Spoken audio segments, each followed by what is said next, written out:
Okay, somebody else asked me, I've been trying to do this. They're talking about do a reverse image search. So dating site detective work is what I call this one. This is from a video I did a while ago about how to do an image search, how to find out if somebody's a scammer or not. You can find it out. But I'm going to show you a couple other tips that you can use if you happen to be on a dating site and you happen to want to know if somebody's a scammer or whatever.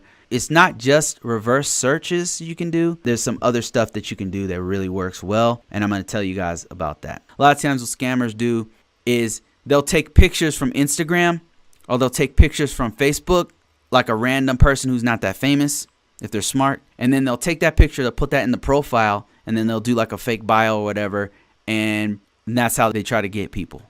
So the question is, if you can't reverse search it there, what do you do? Let me tell you what you can do. There's a few things. So what you can do is reverse search all their images, number one.